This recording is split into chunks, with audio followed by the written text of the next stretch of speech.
Je viens de finir de regarder Le Rayon Vert de Éric Rohmer. 2 fois d'ailleurs, j'ai regardé hier et aujourd'hui. C'est une nouvelle manie que j'ai, c'est que même pour les livres, quand je termine un livre, je le relis. Là, je suis en train de lire Le Château de Kafka. C'est assez laborieux et je vais le relire. Et j'ai fait la même chose avec Le Rouge et le Noir récemment, Le Grand Maune. Qu'est-ce qu'il y a aussi? Je vais faire la même chose avec Le Père Goriot, tout ça. Donc, le cinéma, j'ai fait 2001, l'Odyssée de l'espace, mais celui-là, j'aurais dû le regarder il y a une semaine, 10 fois, je sais plus. Enfin bon, bref. Ça, c'est un film 2001 que je mets au-dessus de tout. Est-ce qu'il y a un rapport entre 2001 et l'Odyssée de l'espace de Stanley Kubrick et Le Rayon Vert de Eric Romer? A priori, non, pas trop. Mais peut-être quand même. Peut-être. Il y a des longueurs dans 2001, mais il y a moins de bavardage, quoi. Mais il n'y a pas grand-chose. Je dis ça comme ça parce que c'est 2 films que je viens de regarder, et puis je me dis, est-ce qu'il y a un rapport entre les deux? Oui, si je devais faire un essai de 400 pages, et puis trouver des trucs, des comparaisons foireuses, j'en trouverais. Donc Le Rayon Vert de Eric Romer est sorti en 86. J'avais 13 ans. Donc à l'époque, j'allais déjà pas au cinéma.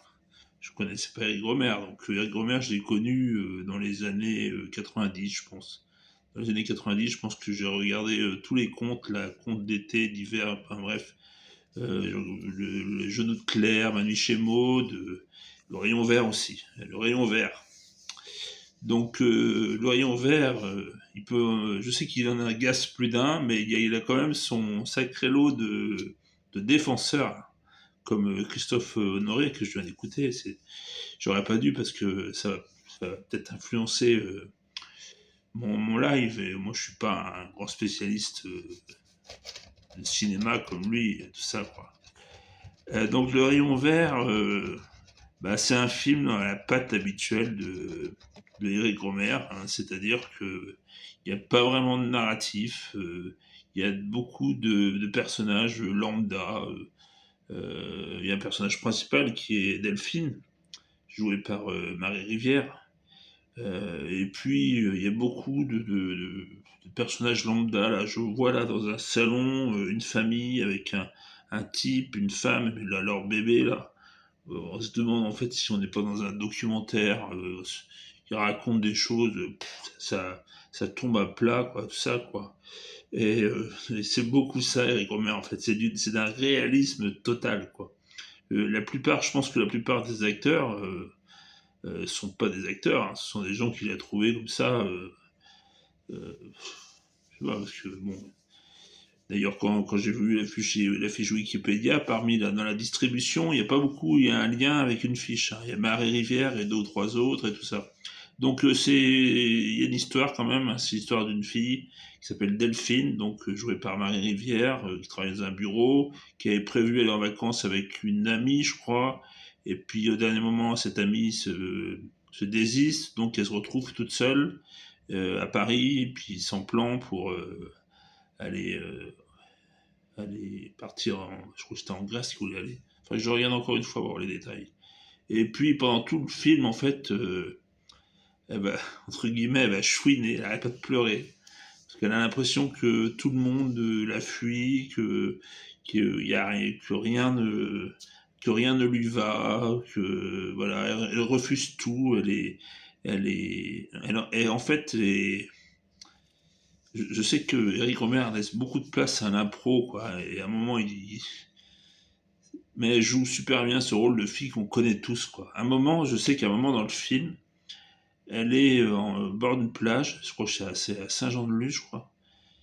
Elle est au bord d'une plage et puis elle rencontre une fille, une Suédoise, tranquille, seins nus.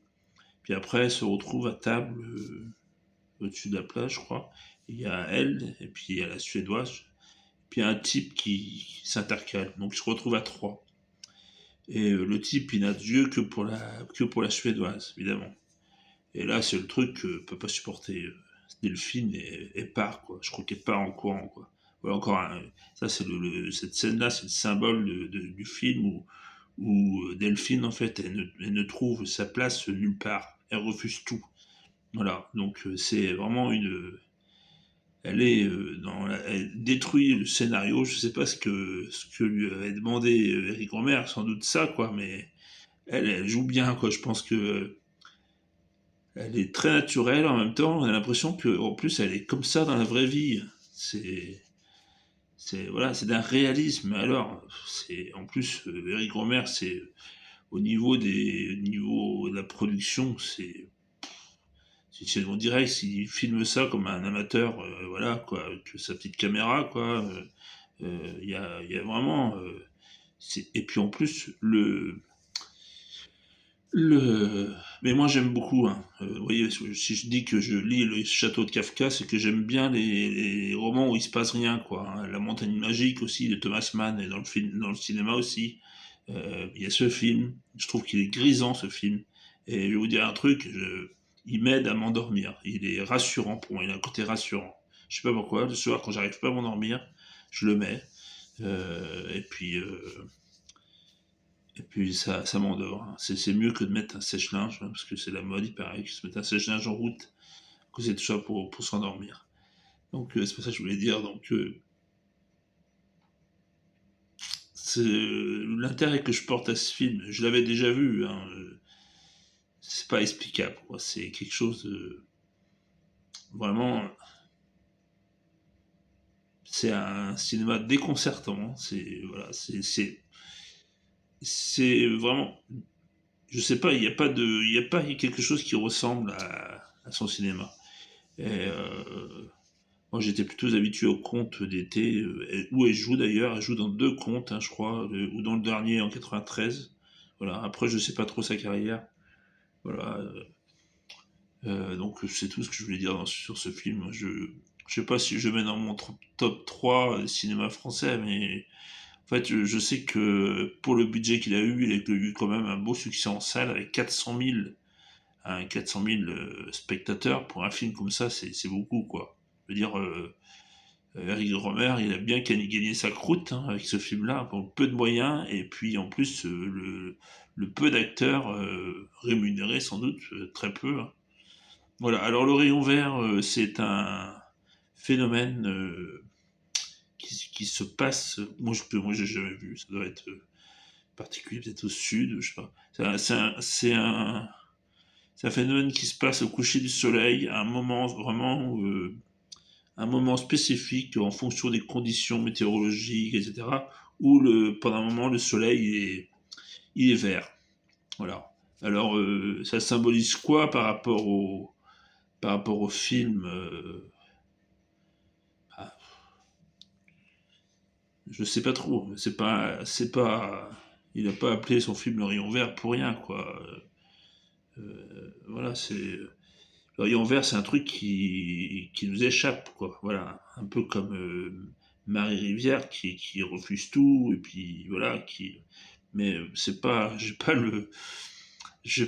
comment dire, le vocabulaire pour exprimer en fait ça. Vous trouverez ça hein, sur ChatGPT, Wikipédia ou ailleurs. Mais je suis pas trop, je vois à peu près, mais je peux pas le dire. Donc voilà, donc je l'ai, hein. J'ai dû l'acheter parce qu'on ne le trouve pas hein, en numérique, hein, le rayon vert. Marie Rivière, Vincent Gauthier, Rosette, Caritas et Berne, Béatrice Roman, Lisa Heredia, vous voyez, tous des stars. Images, Sophie Matigneuse, son, Claudine Nougaret, montage, Marie-Louisa Garcia, une production Margaret Ménégos et le film du Losange. Alors, le pitch. Ah bah j'aurais dû regarder, bonus, il y a Eric Romer. Oui, il y a eu le Lion d'Or au Festival de Venise 86 quand même. Eric Romer parle de Le Rayon Vert, d'accord. Le 1er juillet, Delphine ne sait pas encore où elle ira en vacances, elle ne veut pas partir seule et ses collègues de bureau s'en vont toutes avec leurs petits amis. Elle n'a pas de petit ami et se sait trop exigeante pour espérer en trouver un rapidement. Le mois qui s'annonce va lui verser bien des surprises. Enfin, des surprises. Enfin, oui. Bon, bref. ça finit plutôt bien quand même, mais je vous laisse le regarder. Voilà. Donc moi, j'aime bien Eric Romer, c'est parce que j'aime bien, parce que j'aime pas le cinéma en fait. En gros, pour moi, le cinéma, il doit être un vecteur de quelque chose, et celui-là, en fait, moi, ça me rappelle quand même beaucoup de choses de mes 20-30 ans aussi, où dans une conversation à trois avec un garçon, deux garçons, dont moi et une fille, je trouverais jamais ma place, quoi, voilà.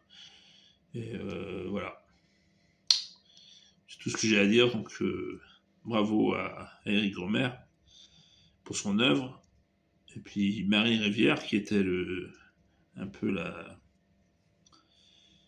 l'actrice chouchou de